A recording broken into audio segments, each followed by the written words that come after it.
It's time for the MotoAmerica AMA FIM North American Road Race Championship, round 9 of 10 for 2019. It's the Championship of New Jersey from New Jersey Motorsports Park here in Millville. Hello, everyone, and welcome to the broadcast. I'm Greg White, sitting alongside Jason Pridmore, who's won 2 national titles at this level. Now, Jason, here we are deep in the season at the EBC Brakes Superbike class. Tony Elias leads the way, but I think it was a bit of a surprise that he was able to pull off a race win, race 2 at Pit Race last weekend. I think it was a surprise to Tony. He was very subdued in the winner's circle, happy to have won, but I think it was unexpected. Cameron Beaubier made a mistake with 3 laps to go, rode an incredible 2 laps to get back on the rear wheel of Tony, but Tony Elias is coming in here with all of the momentum as we get this round going at New Jersey. Yeah, it was a bit of a surprise for a lot of people, and here is how it all unfolded the last couple of corners of the last lap. He's only got another opportunity, maybe 1 or 2 corners. You can see he's going wide. He's trying him around the outside. He's going to try to square him off. Here goes Cameron Beaubier. He's on the gas. Wheel in the air. Oh, it looked like it spun up too much. Wow. He closed it down, but it's going to be Tony Elias who will take victory with his Yoshimura Suzuki GSXR 1000 and extend his lead in the championship. Unreal, Greg. Absolutely breathtaking on that one. And Jason, here's a look at the points. Yeah, when you look at the points, 35-point lead now over Cameron Beaubier. The real shame there was Garrett Gerloff. Had a great weekend going at Pittsburgh, had a mechanical in race 2. That moves him back to 56 points now. So Tony trying to get back his 2017 title while Cameron Beaubier trying to hold on to that number 1 plate. Our own Hannah Lopa had a chance to catch up with both of them. Cam, the championship is still very much within reach.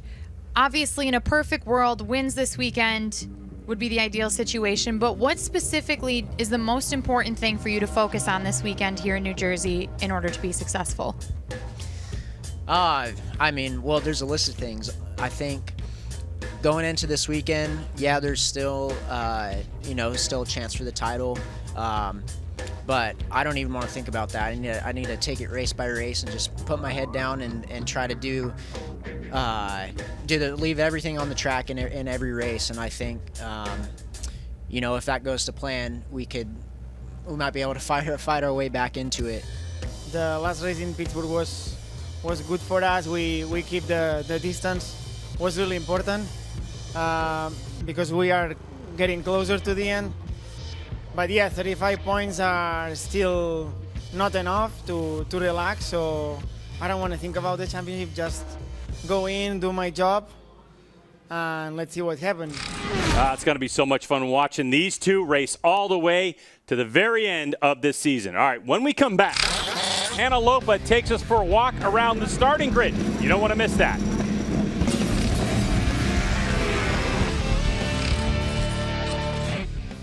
Beautiful scenics around Millville, New Jersey, where, of course, New Jersey Motorsports Park is located. But, Jason, my favorite thing to see around here, of course, is the racetrack. Let's take a look at the Yamaha track map. This track built in 2008, 2.25 miles long. Now, interesting characteristic, 12 right-handers, 4 left-handers, but it always lends itself to great racing, even though there's only really 2 elevation spots. But, Jason, let's take a look at some of those key places on this racetrack. Yeah, Greg, when we started thinking about this week's Suzuki track hotspots, I thought turn 1 for sure. We see a lot of passing coming down that front straightaway. You can actually draft here, so going down into turn 1 is a great spot to do some overtaking as you get into that area. As you can see, there's a little bit of that elevation you were talking about. I looked at turn 3B and 3C, and the reason I did this is a very flat left, and then this right-hander that you start going down and through falls really off camber before we go up over the little jump that we always enjoy talking about here at New Jersey. Turn 5, our next real passing spot. If you choose late in the race to open up turn 5, expect somebody to try to slide down the inside of you there as you go into that turn. Turns 7, 8, and 9. This is a long series of right-handers that if your bike isn't good on the edge of the tire, especially through acceleration, you can struggle here late in the race, especially as the temperatures get a little bit warmer. And last but not least, Greg, after you go through this section of 7, 8, 9, you go through this next left, and that's going to lead you through a little series of fast kinks to probably one of the fastest corners we have on our circuit. Turn 12 is a turn that you come through here, 4th gear, I believe, on a Superbike, flat out, and then down this front straightaway. A lot of races have been won and lost, including championships here at New Jersey Motorsports Park. All right, coming up, Hannah Lopa takes us for a walk around the starting grid. You don't want to miss that.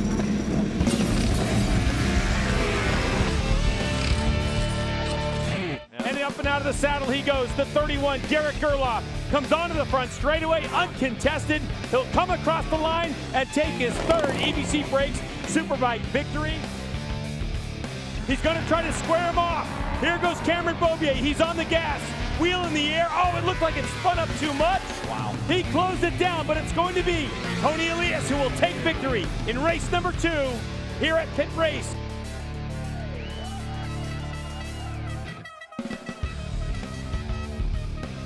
Incredible drama at Pittsburgh International Race Complex 2 weeks ago. And now here we are at New Jersey Motorsports Park, getting ready for race number 1 of the EBC Brakes Superbike Championship. Hannah is on the grid with our current points leader. Tony, it's been a while since we've seen you starting this far back. What is it specifically that you feel you've been struggling with this weekend so far? Well, for the moment they are here, not very far. We made the big changes for the race. Nothing crazy, but big changes. So we believe we will work, and if we'll work, we will be there. Maybe not to do 20.3, but to be more consistent in 21 low, 21 0, and that could give us a good opportunity. But we have to race. Let's see what happens. We'll fight hard, and let's see. Thanks, Tony. Best of luck. Well, Jason, it hasn't been a mistake-free weekend so far for he and his crew. They decided after session number 1 that they were going to do a quick engine change, so they've been really hard at work. As for this guy, Garrett Gerloff, well, he sits on pole with a 120.3 that Tony was talking about. Can he get another one? We'll take a break. When we come back, EBC Brakes Superbike race number 1 on the horizon.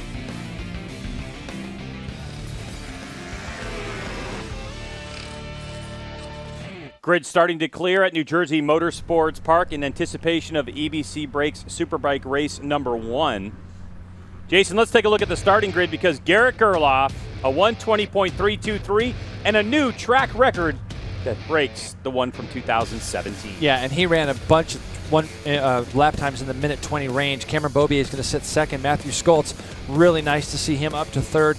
JD Beach fourth. We got Yamahas 1 through 4 in the first Suzuki. Jake Lewis coming off a tremendous round at Pittsburgh. Tony Elias there you saw on the outside of second row. Back to row 3, Kyle Wyman, Josh Herron, Jake Gagne. Row 4 is going to be David Anthony, Cam Peterson, and it's great to see Travis Wyman on the BMW just outside row 4. And then we got Max Flinders and Sam Vertorico back on row 5. Bit of a shock for you, Jason, as we have again no Yoshimura factory Suzuki on the front row. Yeah, and I think that we said that somewhere along the line here this year, and today is going to be the second time. It's going to be interesting to see how Cameron Beaubier reacts. I was out there watching the sessions this morning, the little that I did, and it was funny because you got these 4 Yamahas up at the front, and all of them do things just a little bit differently. And listening to what Tony said, he has a range of lap time that he'd like to get himself down into that he feels will keep him competitive. That 21 flat range area would be good, but he'll grind out these laps, try to learn as much as he can from tomorrow. I feel like today for Tony is going to be, let's try to keep a hold of this championship and not make any big mistakes trying to beat this guy. Garrett Gerloff is just this morning looked just untouchable. When I went out and watching a couple sections on the track, he is doing things a little bit different than the rest of the guys, but he's making it work and very fast. You can see this graphic at the bottom of your screen, the amount of podiums that Garrett Gerloff had, and he brought his podium streak to an end with a DNF. But so far this season, Jason, Garrett Gerloff has had 12 podium appearances in 16 races. It's been an impressive mid to second half of the season for the Texan. Well, we saw him in VIR in tears because he felt that there was a race that was in front of him that he should have won, and JD Beach was the guy that won the race that day. And then come Laguna Seca, after that Laguna Seca race, I saw some signs from Garrett Gerloff at Utah that the aggression was there, the confidence was there in the motorcycle. Obviously, he's got a tremendous crew around him of people with that Yamaha crew, as well as his personal team. And since then, he's been on a tear. It was a shame to see that DNF happen at the last round, only because he has really fought himself back into these points. That said, anything can still happen, and we still have 100 points on the table as this race gets ready to go green here in about 4 minutes. Schedule lapped in this one, 23 quick lap times, Jason, here. A 120.3 obviously sets pole. The interesting thing for me listening to Tony Elias's interview on the grid with Hannah is what he thinks the race pace is going to be. He said he doesn't think he can do a 20.3, but that's a qualifying time. Now, they did it on race rubber. We don't have the qualifying tires from Dunlop this weekend because we don't have Super Pole. But you think, I mean, that's track record pace. Yeah. 1:20.323. It was a couple hundredths of a second that Garrett Gerloff beat that track record, but I have a hard time imagining that a 1:20.3 is going to be race pace. Well, believe it or not, the 1 minute 20 point something was very sustainable this morning for Garrett Gerloff. So what it really is going to boil down to is how many laps he can do that at the start of the race. I think there's going to be a lot of, it just really depends how everybody gets down to that first turn. We know what kind of starter Tony Elias is, and so when he goes off into turn 1 from row 2, I wouldn't be surprised to see the number 24 leading. But can Cameron get by? Can Garrett get by? Can get by in the spots where they can keep Tony behind them for the duration? Being able to run clean, clear laps is what we know Garrett Gerloff and Cameron Beaubier are tremendous at. It's just a matter of if they're going to be able to get that. This race worth 25 points to the winner. The championship is 35 points for Tony Elias over Cameron Beaubier. Beaubier really he's got to put Tony Elias behind him, and he's hoping to get him a couple of spots. As for Garrett Gerloff, he's just going for the race win. You can see our Suzuki weather track nice and warm, which lends itself perfectly to these soft Dunlop tires. You can see that the combination of tires going green-green, which means that we have the softest available option from Dunlop that everyone's choosing here on the front row. Yeah, you can see Matthew Schultz has got his bike angled a little bit to the left. Tony Elias is going to be able to have a shot right down the inside of that front row if he gets that Yoshimura Suzuki off the grid like we know that he can. It'll also be interesting to see how Josh Herron from row 3 tries to carve his way through. Here we go, EBC Brakes Superbike race number 1. When those lights go off, clutches are out. Who's going to get the launch? A good one from Garrett Gerloff. Boy, look for a moment that not a great launch from the 11 of Matthew Schultz. Yeah, really bad there. Really bad. So here we go. Beaubier comes out of, and he just dives right to the inside of the track. JD Beach on the gas. He slides himself into, almost second. Almost second. Yeah, he was up How and out about of the Kyle saddle. Wyman in 4th? Kyle Wyman in 4th place from row, would that be row 3, Greg? So the Ducati, Kyle Wyman's up right there. This is what the two Yamahas wanted. I'm sure that if there's anybody in front of him that Garrett would want to see, it would be his teammate, because they kind of do the same things to a point. You can see Tony Elias there in 5th. Didn't get the best jump. I had my eye on him, Greg. He didn't get the greatest jump in actually the front row. First 2 guys got away pretty well, but Matthew didn't get his way as well. See someone through the dirt. That's what the pup you're seeing as a 24 Tony Elias, your championship points leader, trying to figure out this motorcycle early. We know that the Suzuki has been plagued with handling issues with a full fuel load. As now Garrett Gerloff has a sniff up the inside. Looks like Tony Elias was trying to make a move on Wyman back there. As Wyman starts to lose touch with the top 3, couple of bike lengths. Of course, the 33 of Wyman having a good run at it. This is what we would call his home track. He's got tons of laps around here. Does the Lion Fuel, Blackberry, Silence. JD Beach gets a tremendous run out of the last corner and gets up alongside Gerloff, but can't quite get by him. Same with Kyle Wyman. Kyle Wyman was very fast, Greg. You were talking about him having a lot of laps. He's got that last little sector of the track down where he was able to separate himself from Tony Elias through that little S section before the last corner, and Tony wasn't able to do anything with him coming down the front straightaway. Matthew Schultz is now drawn to the back of Tony Elias as well. Take a look at the legs of that Ducati. Up and over the hill they come. Kyle Wyman looking good at the moment.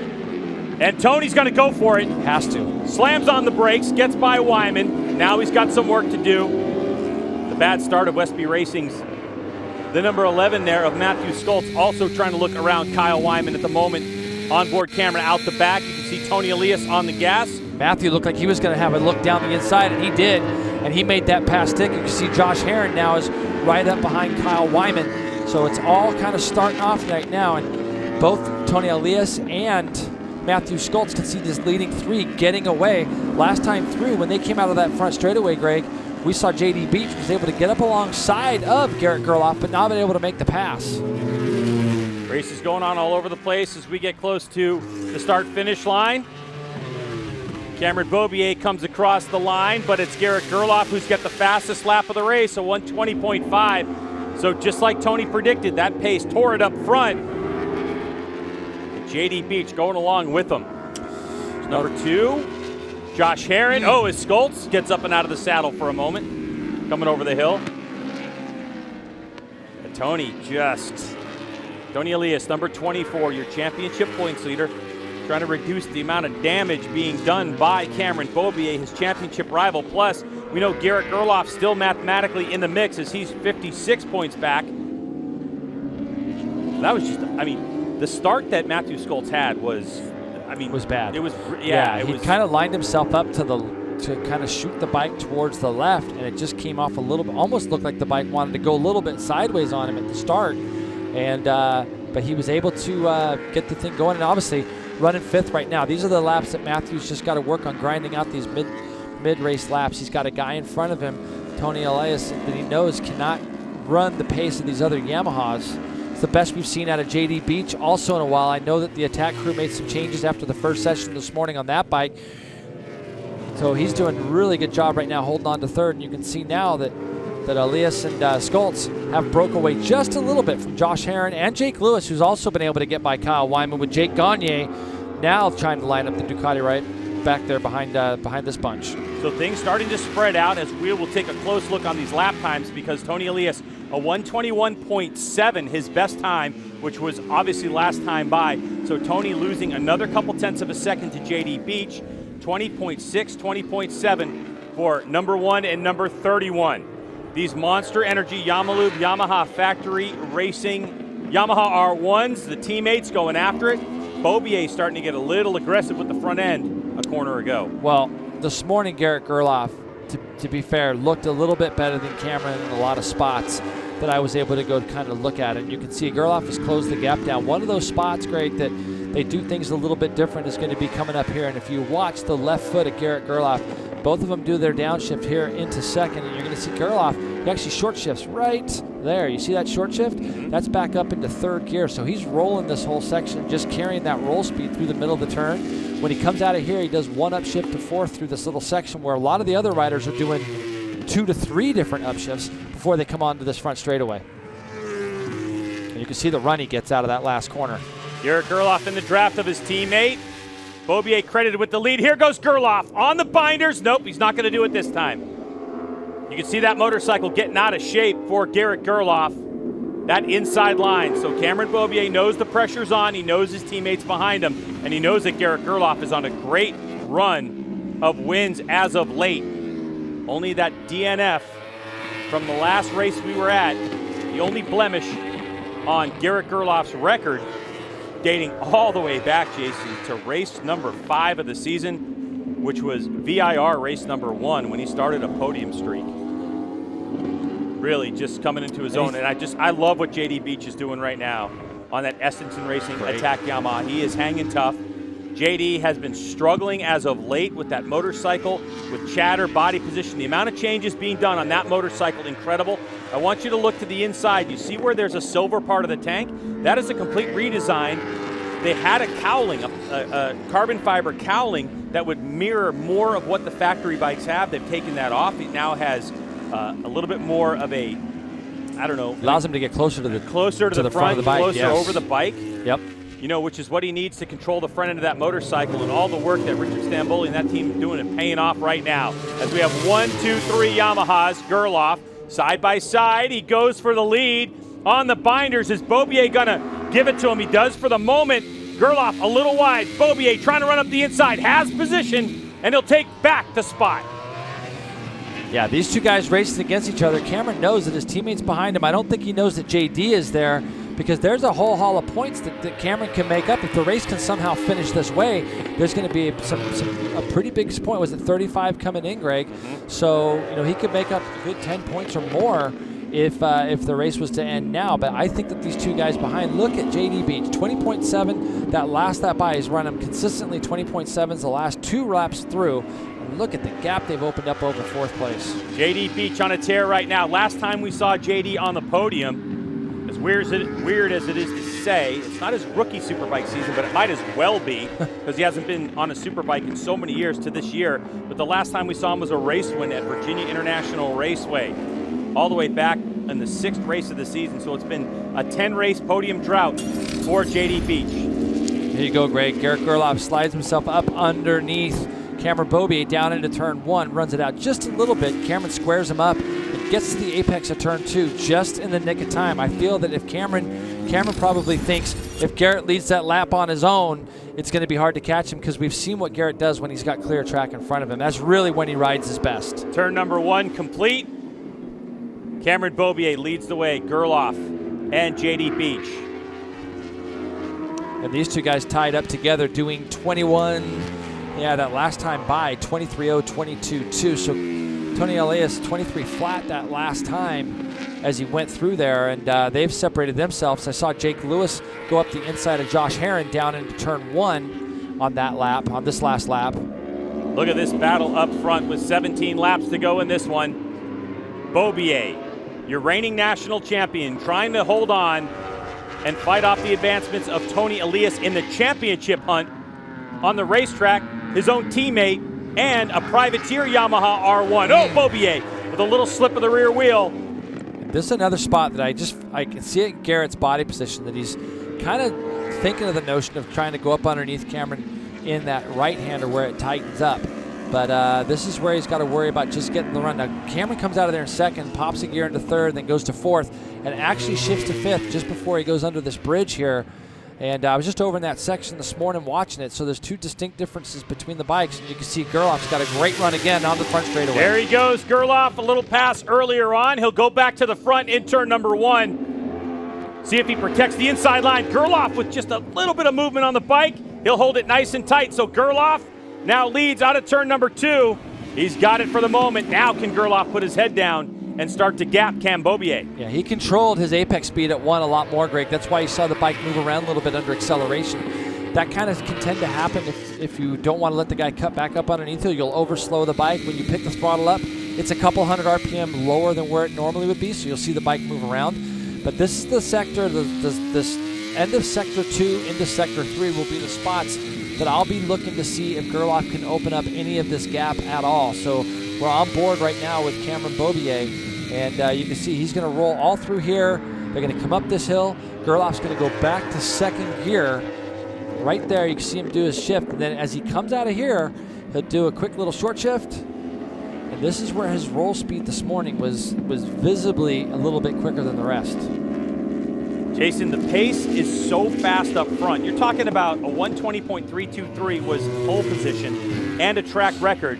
And Garrett Gerloff was doing a 120.588. Now that he's got a lead, we're going to see if he gets close to lap record pace. Not this time, a 120.898. Yeah, 120.8. You think about it, though, Greg, he's only half a second off the best lap he did this morning, and we just ran lap 9, and he had to make a pass. So when you look at all those things, now we're going to get a really true judgment of what Garrett Gerloff is capable of doing, and Cameron Beaubier is doing all he needs to do to try to keep with him. You can see how that pace between these two now, Gerloff going to the front, has actually spread that gap out between second and third ever so slightly back to JD, who that time went by at a 21.4. So JD Beach slowing the pace on that lap. Of course, fighting chatter. That's been the story with the Estenson Racing Attack Performance Yamaha all year, and several changes to that motorcycle. I could go through a list, but it's too long of a list to go through as they continue to try to make that bike chatter-free.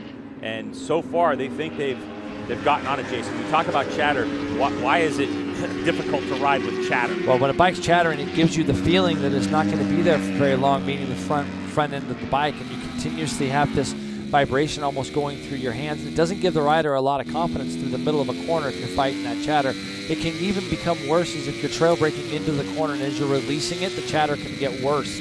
And so that can really be detrimental to a rider's confidence. As they get ready to come through here right now, Greg, we're going to be at a 21.4, so the pace actually slowed just a little bit between the first two guys. 21.4s for them, and JD Beach matches them as well with a 21.4. We can see this in EBC Break Superbike racing, where the middle of the race sometimes settles down, and those last 5 races get absolutely crazy. All right, checking in on 24, Tony Elias, who's in 4th place, 10.6 seconds adrift of Garrett Gerloff, as he's got his hands full with another Yamaha, the number 11 of Matthew Skultz, and Jake Lewis in 6th, ahead of Josh Herron, Jake Gagne, Kyle Wyman, and David Anthony in 10th spot. Jake Lewis is the danger man of this group because he is catching these guys. We saw Jake come to a lot of form at Pittsburgh, almost putting that X-Star M4 Suzuki up on the podium, and he's back at it again here this weekend. Got to be honest, Greg, I'm a little surprised to see the Suzukis as far off pace as we are. I can't remember the last time I've seen Tony Elias being 10.6 seconds back of the leaders. So, and he's got a hungry guy in Matthew Sculp's right behind him right now. So he's going to have to do everything he can to defend this 4th place. Tony Elias obviously talked to us on the starting grid earlier wide. As he's wide there, just trying to get this motorcycle to work for him. That's going to allow Scults to close up on the back of Tony Elias, but the question for Scults is, where do I attack? Cross the line, Garrett Gerloff, 120.6. So yeah, Jay, since Garrett's taken over, the pace has dropped about 1 second. Yeah, it really has. He went 20.8, I believe, 2 laps ago when he took the lead. And so you're exactly right, With Greg. a pass, like you'd mentioned. That's right. And that could just be playing right back into the hands of the defending champion right behind him, Cameron Beaubier. Now, I'm curious to know if on Cameron's board if it would have had the 95 in 3rd place right behind him or not. So he's going to know then that he's got some significant points that he could make up, as does Garrett Gerloff. Now, Garrett Gerloff back in the points, was he 50-something back? I believe he was, Greg? Yeah, 56 points. All right, so Jay, my question is you mentioned the different shifting pattern of the 31 Garrett Gerloff. Yeah. Now, would Cameron Beaubier at this pace have the wits about him to pick up on that, on what Garrett Gerloff is doing, and possibly make a change in the middle of the race? Well, their teammate. Oh, Cameron just goes a little bit wide. Cameron maybe missed a gear, or I'm not sure what exactly happened there. Yeah, he almost ran into the back of Gerloff. It was almost the thing like Tony did running wide the lap prior, but yeah, it looked like he almost got in the back of Garrett. Now that gap's going to be just a little bigger. We'll see if Cameron can make that up. I think JD's got a leg off. It's all happening at the front right now. I think that to answer your question, I don't know how much information the 2 bikes actually share with each other, but if Cameron sees a significant spot where Garrett Gerloff is pulling away from him, he's going to try to take a little bit of notes of not just how he's pulling away, but if there's something different that Gerloff might be doing.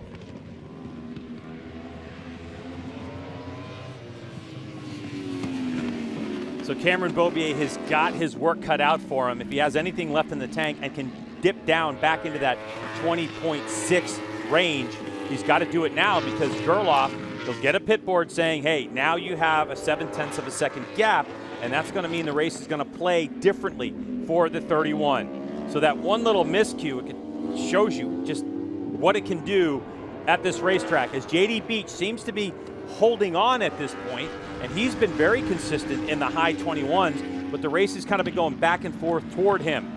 So it doesn't look like JD has attack mode, but a good solid podium within his grasp as we are just about halfway through this race. Garrett Gerloff continuing to lead, last time by a 21.6. Yeah, first sector, Cameron got a 10th back, so they're going to be coming through what we're going to see is sector 2 here in a minute. It's 28, about the same there. So right now, Cameron Beaubier is just trying to do what he can to kind of claw that gap back in. He knows he's got a lot of time to do it, but he's got to just run really consistent fast laps right now. Across the line goes Garrett Gerloff now with a 6.6 of a second lead as it's starting to come down. This race action is getting awfully tight. Stay with us. Fox Sports coverage of MotoAmerica Superbike racing from New Jersey Motorsports Park is brought to you by EBC Brakes, official brake pads of the 2019 MotoAmerica Superbike Series. It's closed up front, Jason.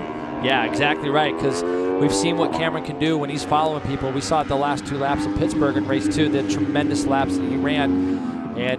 But also, Greg, we have just seen it where it just seems like there's always one person in the last 5 actual races that we've ran that just seems to just be a little bit quicker. And right now, Cameron Beaubier is trying to put himself in a position where he can take a nibble into Garrett Gerloff with 2 or 3 laps to go and try to pull that 25 points from this race. Yeah, because right now with Tony Elias in 4th spot, he would collect Elias 13 points. Beaubier at the moment would collect 20, so 7-point difference. That would take us down to 28 points in the championship, but that extra 5 points could be the difference in trying to hold on to that _1 plate with only a couple of races left in this season. Yeah, you get that under a 1 race number, where if we go from 35, and you can see Matthew Sculpts now is coming under attack from Jake Lewis. Jake Lewis doing a really good job as they roll off into turn 1 here. Jake's going to take that spot. Matthew's going to try to cut it back up underneath him, Greg, as they go into turn 2, though. Same move we saw earlier from the leaders, and Matthew's a little out of shape as they come up over the top, but he makes that pass back. Neither one of these racers is afraid to rub some elbows, but Schulte has it for the moment, but I guarantee you Lewis is going to fight again on that M4X Star Suzuki versus Westby Yamaha R1. So like I was saying in this championship, you know, right now, this race actually plays into the favor of Tony Elias because these two are tripping themselves up a little bit, creating more of a gap as Schulte has a look over his shoulder and sees a bunch of 85 in his vision. Yeah, well, Jake's got pace right now, and I think that you're going to see the same kind of pass down the front straightaway that we saw from Garrett Gerloff over Cameron Beaubier some 7 laps ago. He's going to try to get into the draft, go up alongside Matthew, and maybe not try to make the pass complete until he gets to the apex of the corner so that he can slow his competitors' mid-corner speed down as well. But he's got to try to control that apex speed to not run wide so that Matthew cuts it back up underneath him. And it all starts right here, Greg, with this run out of turn 10 through these little S's and onto that front straightaway. Let's see if this Suzuki can get in the draft to that R1 and do something with Matthew before he gets to turn 1. A good run, though, a good drive by Matthew Schulte, starting to close up ever so slightly. 2 of our tallest riders in the paddock. Yeah, you called it, though. Matthew got out of that last sector really well. He was fast there this morning. He actually was purple for a time in that last sector.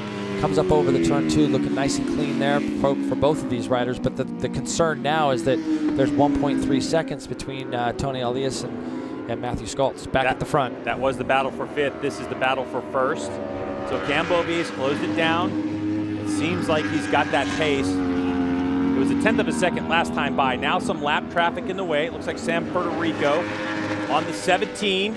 Does a good job. Yep, Sam familiar with this situation. Gets out of the way and lets the battle continue up front. So Garrett Gerloff. This is the section where Garrett just seems extremely strong, especially from here back onto the front straightaway. He's able to gap Cameron. Ooh, a little sideways. Bike moving around on Gerloff, so we see the bike starting to loosen up a little bit for Garrett. He likes it like that. Yeah, Cameron's bike looks really good to that last corner, but what really helps Garrett there is he's not going up through as many gears as some of the other guys. He's able to keep his feet more in a central position on the foot pegs, being able to use the balls of his feet. He comes out of there in third, one shift up, and then he can just kind of roll all the way till he gets onto the front straightaway. That's why you see that gap. Crew chief for Cameron Beaubier. It's the Monster Energy Yamaha Factory Racing Team looking on as they look at their 2 riders lead the way here. Race number 1 of the EBC Brakes Superbike class. Garrett Gerloff versus Cameron Beaubier. Beaubier, boy, he just kind of ran off, had a little bit of a bump heading into that last corner, but still under control. Championship at stake. Can Cameron Beaubier keep his championship hopes alive with an additional 5 points? There's a look at it at the moment. Wow. 28 points. Yeah. It's 35 coming in. And like you're talking about, Jay, it's that magic 25 number. If Beaubier can just get ahead of his teammate, it will be under a race, total race points. Just gives you a whole nother level of confidence. But the worry for Cameron right now is this last sector, because it's one of those sectors that you called it. It looks like those guys are they're just separating a little bit there, and Cameron's got to try to figure that part out. Here's Tony Elias in 4th. He's got it to 1.1. It was 1.3 a lap ago, so Matthew Schulte has not given up the idea of trying to get his Westby bike up there into the top 4 spots. You can see Matthew there. He's actually gapped Jake Lewis ever so slightly. Both those riders in 5th and 6th just now were in the high 22s as well as Tony. Yeah, that pass by Jake Lewis on Matthew Schulte was the shot in the arm. It was a bunch of B vitamins for Schulte in 5th place. Tony Elias last time by a 122.6. So he was able to get into those 121 range earlier on in the race, but it was high 121s. So collecting a lot of data. We know that the characteristics, Jason, of New Jersey Motorsports Park is just fast and flowing. It's something the Yamahas love to gobble up. Yep, absolutely right. 21.3 that time by last time for Garrett Gerloff is the first time they've kind of dropped back into the lower 21s again, because they were in the high 20s, let's not forget, for quite a few laps here at the beginning of this race. Then it kind of fell back to 21.5s and 6s and 21.3 that last time through. So we'll keep a close eye on that. They both look very much in control at the moment. Neither one of them looks extremely bothered. But as these laps wind down, so when they tick this by, Jay, it's going to be 6 to go. Cameron's so we're getting to that window. Yep. Getting into that window where things are going to start to get hectic here as Beaubier sits in the draft. Oh, is he going to go for it early? He does. So there goes the number one, and he is wide. Oh, almost off the racetrack. But all that work that Cam did, Jay, now for naught. Yeah, and that's the problem, is that he had a pretty big run on him as they came through that last corner. But when you have a teammate that's going relatively, you can see Cameron's bike just all over as he comes out of that left to that right flick. The biggest problem is now is he's got a guy at the front that's going pretty fast lap times.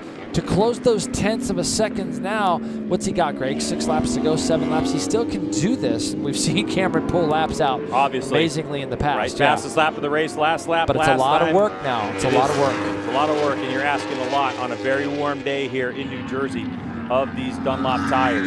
So Garrett Gerloff, just yeoman's work. He's just putting the laps down. He's doing it. Cameron Beaubier, it was one of those passes, Jay, where he went by him, but it wasn't a position pass. It was like, I'm going to blow by you and then try to make turn one. Yeah, and that's exactly kind of what it looked like, and he just wasn't able to. But I wonder if it's just because of the Gerloff is just so good through this last little sector, and we can see Cameron, his bike is sliding and moving quite a bit through there. But Cameron had a run on him through this last turn, and his bike looks very good through that last corner. This Cameron Beaubier, just look at the times, Greg, 21.7 to 22.3. So with 0.6 of a second different in lap times. Cameron's into turn one again a little bit deep, trying to close that gap back up, and you can see he's done that already just a little bit through the beginning of this first sector. There's Beaubier's race pace, right part of your screen. You can see that 120.6 on lap number 2. But you see that gap that just created right there? That's Cameron having to push to get into turn 3, made him late for 3A or 3B, and so that gap all of a sudden slinkies back into Garrett Gerloff's favor, and it's just a matter of when you have a guy in front of you that can get out and run clean laps and just keep pounding out the laps over and over and over, it makes it harder for the guy in the back to pass. Even though you got that carrot in front of you, Greg, it's very easy to make a mistake. Max Flinders and Travis Wyman battling in front of these two riders, as there are under 5 laps to go in this one. Garrett Gerloff. Here's another look at Gerloff and Cameron Beaubier. Yep. And this is going to be that sector of turn 9 and turn 10, Greg, where they're just doing things a little bit differently than each other over there. You can see Cameron's left shifting foot doesn't make a shift, doesn't do anything there. You get that same slow-mo of Garrett Gerloff, you'll see that there'll be an upshift made there, and Garrett allows that bike to roll in. So essentially what happens is when they come out of that right, Garrett just puts that bike into the next tallest gear and lets the bike roll into that corner, as opposed to having to give it too much throttle.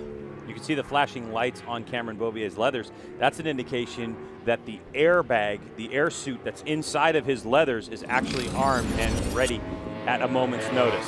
Back up front we go. Cameron Beaubier a couple laps ago with that miscue into turn number 1, trying to claw his way back in, but Garrett Gerloff still with a 7/10 of a second lead over Beaubier. JD Beach locked in 3rd. Then there's Tony Elias in 4th. Then there's this battle. Matthew Skoltz and Jake Lewis for 5th spot. So Skoltz had started to scoot away from Lewis. Lewis got the bit back between his teeth, trying to get his top 5 finish, another one this season. Yeah, no, it's good to see Jake coming on strong here at the end of the season. We know that team had some big changes going into the year as far as bike stuff goes, and it's taken a little bit of time for them to get it sorted out, but we know what kind of rider Jake is, and we know what kind of team that he has around him, and it looks like they've kind of sorted some of that stuff out now, and he's running up against guys now that we always felt like he could race with. Just looking at the body position of Matthew Skoltz and just seeing how comfortable he looks on that motorcycle. Yep. What do you think, Jay? Yeah, no, I mean, I think that Matthew is, he's obviously been trying to work on some things himself as well, and he looks pretty comfortable to me, and the team has made some headway. Obviously, you could see that this morning from the front row start of the Westby team. A great group of guys. They've worked hard to try to put a bike underneath him that's a little bit more compatible to the way Matthew likes to ride. And then Matthew's working on a couple things himself. So as they go off into turn 1, you can see now we're going to focus on Tony Elias. His last time through, Greg, 22.6. So the leaders right now are doing, a full second plus faster than Tony is at the moment. So Tony doing the best job that he can to score as many points with the championship in mind. Tony knows, he's so smart. He's been around this game so long. He knows when he can win and when he's got to settle for those fourth-place finishes. Yep. And that's just something that he's going to have to deal with, and he's going to have to try to make some changes overnight, because I'll tell you, Greg, a 35-point lead, when you look at it, if look at this gap at the front as you go back to the front, that'll dwindle pretty quick this weekend. This is playing right into the hands of the Yamaha team. And I think Garrett Gerloff right now on this lap, he's gone 21.4. The last lap by Cameron Beaubier went 21.2, but to sustain that pace is very difficult. You can see what Gerloff has done on this particular lap, at a 21.4 to Cameron Beaubier's 21.5.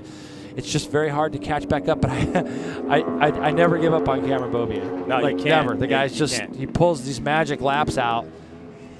There's JD Beach, a lonely ride in third now, 10 seconds behind Garrett Gerloff in this one, but a solid podium placing and a lot of confidence late in this season.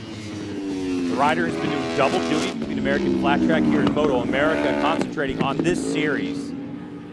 JD Beach in fourth in the points, 128 points back with a win and a third-place finish so far this season, trying to notch his third podium of the year. That bike looks pretty good to me, Greg. Doesn't look like it's doing moving around too much.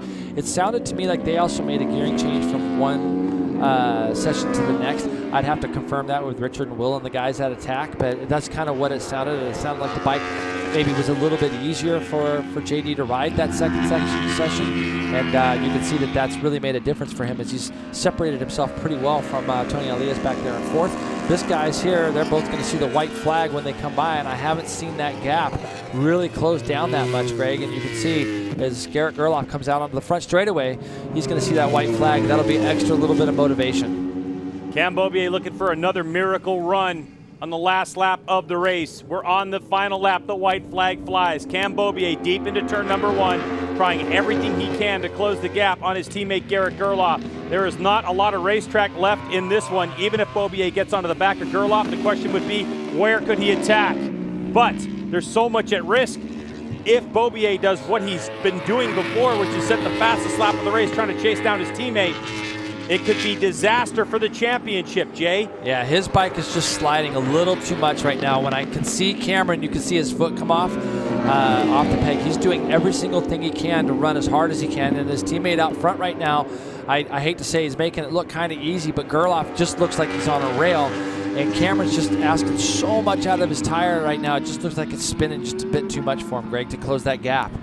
Garrett Gerloff steering the rear end of his Yamaha R1 with the throttle. Looks to be in absolutely fine shape, chasing after his fourth Superbike win of the 2019 season. Gerloff looks in control of this race on the final laps. His teammate, Cameron Beaubier, as they come through the final corner, Garrett Gerloff at full lean angle, twist the grip, head down, and it's going to be Garrett Gerloff with race number one victory, heading to winner's circle with a 1.7 second victory over Cameron Beaubier as we await the arrival of JD Beach. The Attack Performance Estenson Racing Yamaha of JD Beach will stand on the podium once again and collect a tremendous amount of data to go look at tomorrow and try to close that 14-second gap. And how about this guy, Tony Elias? His first actual finish off the podium this year. Wow, and that battle for fifth came right down to the line. Matthew Skaltz is going to get credited with it, but Jake Lewis had a big run on him. So solid top five again for today for Matthew Skaltz. Jake Lewis ends up sixth, but man, he had pace in the middle of that race, Greg. He just couldn't get by Skaltz and try to get that gap up to Tony. 0.06 of a second. Matthew Skaltz ahead of Jake Lewis. Josh Herron in seventh. Jake Gagne in eighth. Kyle Wyman comes home in ninth. For all you fans of that Ducati. Nope. It's a little muddy out there. A little bit, yeah. You can see Garrett's just laughing the whole time. He laughs when he's on the grid, too. I saw he looked how relaxed he looked on the grid. And right now, he's just got things really clicking. Mike Canfield and all that side of the crew down there have done a tremendous job with this young man. And it's great to see him on a little bit of a run right now. And that's going to help him a lot in the points as well, Greg. Yeah, 13th win of the season. And of course, coming in here, Garrett Gerloff, because really of the DNF in race number two at Pit Race, he moved to a 56-point margin, but He's going to get back 12 points. 44 points now? Yeah, going to get 12 points back on Tony Elias, who's given away, what, 7 points to Cameron Beaubier. Yep, so that's going to be now down to the 20s, like you said, Greg. So still a good points haul for Cameron Beaubier. They'll be able to go back and try to see where they can make some changes. The thing is, Greg, is that right now the guy who's really got to watch himself is Tony Elias, because he ends up 4th today. He's not going to be happy with that. He's going to go to work with his crew tonight, because Matthew Scults, Jake Lewis, those guys were not that far behind, and the other guys were miles ahead. Yeah, that's really the thing that we'll be focused on tonight, is what improvements can the Yoshimura crew make on Tony Elias's motorcycle to get him closer to the front. Because if Matthew Scults and Jake Lewis, for instance, are able to make big strides, the next thing you know, that 3.9 second margin from Elias back to Scults in 5th spot now gets erased. Is this the longest victory lap, maybe? Garrett Gerloff he's celebrating. There's, like I said, Greg, there's a lot of fans that have been here too, and he's having a good time with all of them. One of the fans has champagne already. Garrett Gerloff enjoying a beautiful day here in New Jersey at New Jersey Motorsports Park, about an hour outside of Philadelphia. This Gerloff has a lot of memories here. Yep. I know we talked about it the other day, and I should confirm it with him, but I believe this is where he got his first national win ever in a 600 Superstock race. And that day, he ran away and hid from everybody, if my memory serves me correct. So into winner circles goes Cameron Beaubier. It has not been a mistake-free last couple of races for Beaubier. He's given it a try for sure. But today, I think he just got beat.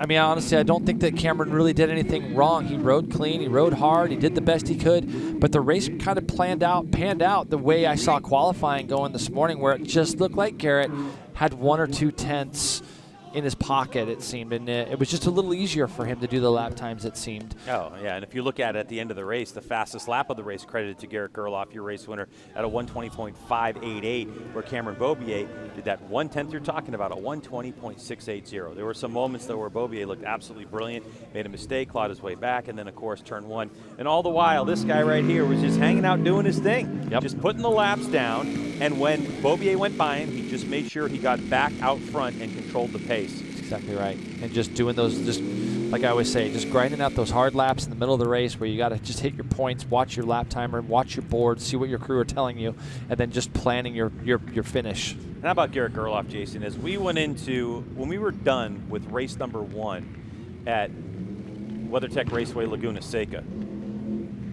Garrett Gerloff hadn't won a race. Yeah. So now, here we are, 6 races later, and he's got 4 race wins. So impressive, and it's what we talked about before. Once this guy gets on a run, he's very dangerous. But that's what young guys do. You know, we've seen it through the test of time when young men that work as hard as this guy does to try to get where he needs, and we've seen him go through some heartache as well. But this is when that payoff is the best, is when you can sit there and you can lead races like that and win races like that.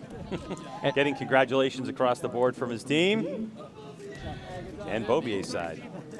Yeah, you can see those guys have a lot of respect for each other, and that was just a great race between 2 teammates. So Garrett Gerloff, you saw that graphic moments ago, 4 out of the last 6 race wins for the young Texan. And he is just dialed in, and it just started from when they rolled this motorcycle off the truck, Jay. He looked fast. This morning when they went out for the first session, Garrett didn't go out for the first 2 or 3 laps. I thought, is there a problem, or maybe something happened I didn't know about? And then when he did go out, like he literally spent no time at the bottom. He went straight to the top pretty quickly. So celebrations will begin down in Victory Lane for Garrett Gerloff. Let's take a look at the results, Jason. Cameron Beaubier, 1.7 seconds adrift with J.D. Feach in 3rd. And that's where our eyes are focused on. Tony Elias, 25.8 seconds back. We don't see that. I was going to ask you when we saw that last, if we ever have. Like I said, even a rain race. Out of 16 races before we got here, Jason, Tony had finished every race he had actually finished. 16 of them on the 14 on the podium, 52 DNF. So this is the first time we're seeing Tony Elias finish a race off the podium and 25 seconds. That's something to be looking at. Sculton Lewis close. I saw that Jake Gagne was ahead of Herron at one point towards the end of this race. So Josh Herron did something in those closing laps to get past. We see Kyle Wyman there. We saw Kyle up as high as 4th. He ends up 9th. Yeah, they'll be looking to make improvements on that Ducati tomorrow, Correct. as Wyman has had a podium in the EBC Brake Superbike class a couple of years ago right here at New this Jersey. track, yeah. At New Jersey Motorsports Park. Fox Sports coverage of MotoAmerica Superbike racing from New Jersey Motorsports Park has been brought to you by Dunlop, the official tire of the 2019 MotoAmerica Championship.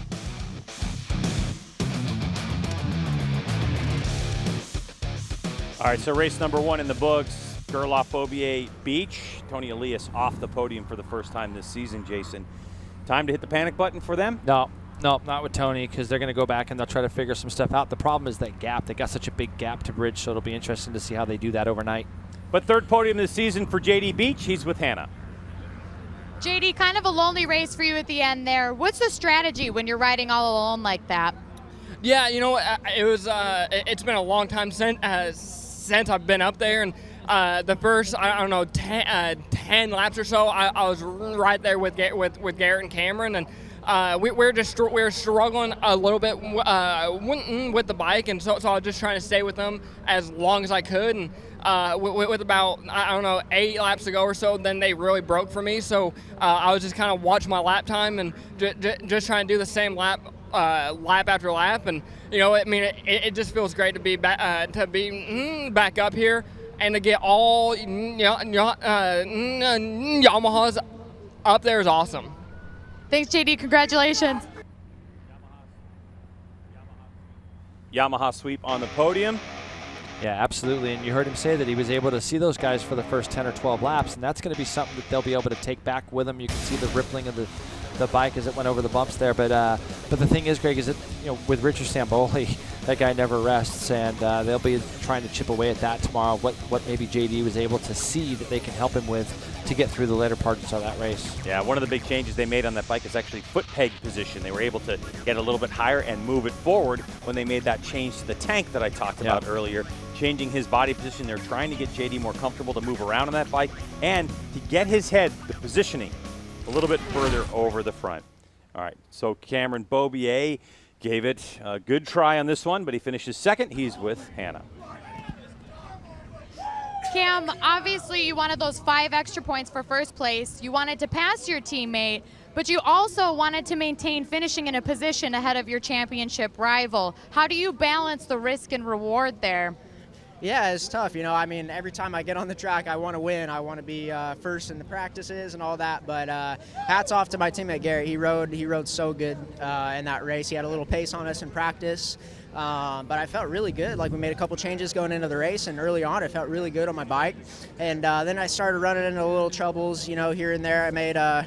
I had a couple close calls in the front end and made a couple mistakes, and we were kind of yo-yoing, and I'd close up, make a little other mistake, but like I said, hats off to him. He rode incredible, and it's great to have 2 Monster Energy Yamahas up on the box, 1, 2, and we did close in some points on the title chase, so it's not over yet, and yeah, just going to keep our head down. Big thanks to the man above for keeping us all safe, Bell, Alpine Stars, all the fans for coming out. Big thanks to them, and go get them tomorrow. With everything in mind, what does tomorrow look like for you? We're going to go back and look at some data and see what we can change and improve for tomorrow. And yeah, same plan tomorrow. We're going to go put our heads down and try to get a win. Thanks, Cam. Congrats. No, it's a great job from Cameron Beaubier today. You can see he's pulling positives from that, Greg, getting on the podium with his teammates. Saw some things that his teammate maybe did. They're going to go back to the drawing board themselves. 7 points is 7 points. Yep. And that's if he gets another 7 points tomorrow, then it really is up for grabs when they go to Barber. That 7 points today could have been 12, so that's what he wants to try to figure out. And keep in mind, Barber Motorsports Park has been freshly paved, so even though they know the configuration, they may have data, it's going to be kind of up in the air to see what happens when we get there. We know Dunlop is there today, tomorrow, and Monday testing to find out what that asphalt's like, but there's so much more racing and so many unknowns at this point in these last 3 races that it's anybody's championship. But For this guy, 4 out of the last 6. He is on fire. Let's get down to Hannah, who has our winner, Garrett Gerloff. Garrett, you have been on a huge hot streak. What has kind of attributed to that confidence to allow you to carry the momentum into the next round? Well, I mean, like I said before, I've always known I can do it, and I've always had the confidence, but, you know, for sure, back to Laguna, just getting it done has given me a lot of confidence, and, I mean, after race 2 at Pittsburgh, I'm more motivated than ever to just do what I can and show that I got it, you know? So that was a long, hard race, but the Dunlop tires held in really well. They were perfect, just sliding around a little bit, but just the perfect amount, and, man, I'm feeling good. I feel relaxed out there. It was awesome riding with my Yamaha service, financial service, Monster Energy, Graves' teammate over there, Cameron. He was riding really good and pushing me the whole time, and you know, kind of lucky. I'm glad I didn't have to battle in the last couple of laps. You know, I felt good, but I'm glad I was able to kind of just have a little bit of a cushion, you know. So it feels good to win another one, and I'm motivated. So I'm gonna try to just do the best I can these last 4 races, and anything can happen. So ready. Just gotta give all the glory to my Lord and Savior Jesus Christ. Gotta thank HAC helmets, Gore-Tex leather, CD boots, everybody that supports the team, everybody that supports myself, and all the fans out here. These guys are nuts. Thank you, Garrett. Congratulations. Love it. Those fans are going absolutely bonkers down there in victory lane. And with good reason. Garrett Gerloff has emerged a superstar in MotoAmerica EBC Brake Superbike racing. And you can see that Gerloff has he has it right now. It's just everything's clicking for him. And he really did today with Cameron Bobia, his teammate. That was a straight-up fight today, and Garrett did come out on top of that. And then when you look at Tony that much further back, this was this time when Cameron Bobia went up underneath Garrett Gerloff in turn 1. Garrett was able to cut it back up underneath him, but the continuous pressure and the ability to run those low lap times the way he did is really what created that pressure situation. And now he's 44 points back. Tony Elias is still leading at 320. Cameron Bobia did close that gap down to 28. And then on further back from JD Beach, Heron, and Skoltz, those guys are still pretty close with 3 more actual races left to run. Yeah, that 3 races means there's 75 points available left to get in this championship. So I think the big thing is going to be the thinking caps, the Tony Elias side of the garage tonight, to see if they can figure out how to close the gap. And what it means for tomorrow, Jason, what do you think? I think there's going to be a lot of guys looking at computers trying to figure things out. I think Garrett Gerloff is the man that they're all going to be chasing again tomorrow. If he gets off to a good start and can get out on fresh rubber to the front and get out to the lead, he'll be pushing that pace low. So I think for the Yoshimura team and Tony Elias' side, they're going to have to do whatever they can to try to close that gap. It's going to be fun to watch tomorrow, race 2 of the EBC Brakes Superbike Championship, as we are running out of races in the 2019 season. All right, on the other side of this, coming up, well, we're going to have more final thoughts, plus a look at a newly crowned champion in MotoAmerica at 14 years old. You don't want to miss that.